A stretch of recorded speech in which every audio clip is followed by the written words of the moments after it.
마파라치 채널로 오신 걸 환영합니다.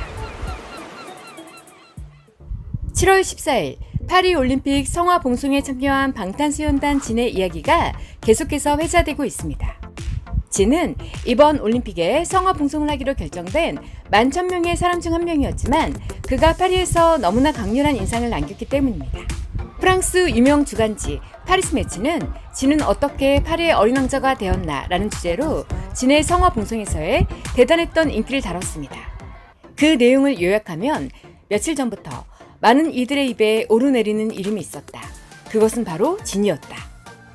며칠 전 언론을 통해 알려진 것이 전부였음에도 루브르 박물관 주변에 몇 시간 전부터 아미가 조직적으로 모였다.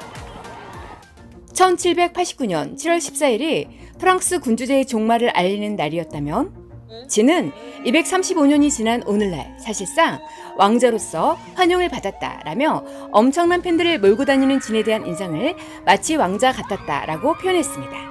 2024 파리올림픽 전략 담당자는 사람들을 하나로 묶을 수 있는 강력한 힘을 가진 인물을 원했다며 가장 사랑받는 장소 중의 하나인 루브르 박물관에서 열렸기 때문에 그 명성에 부합하는 사람이었어야 했다.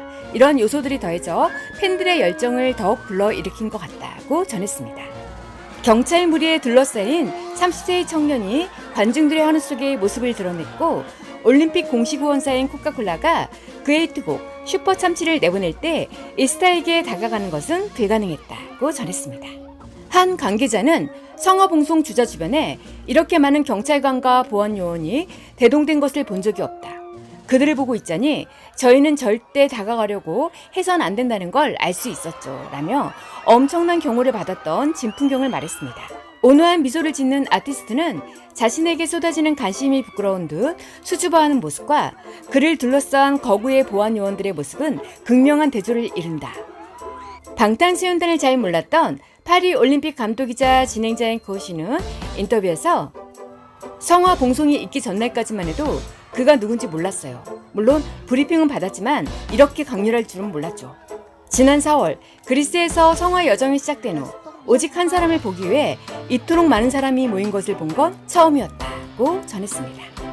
매체는 마지막으로 프랑스 왕정이 오래전 역사의 대안길로 사라졌지만 방탄소년단이란 그룹의 왕족의 아우라를 맞이할 준비가 되었다며 진의 수도 파리 방문이 그 증거다라고 마무리했습니다.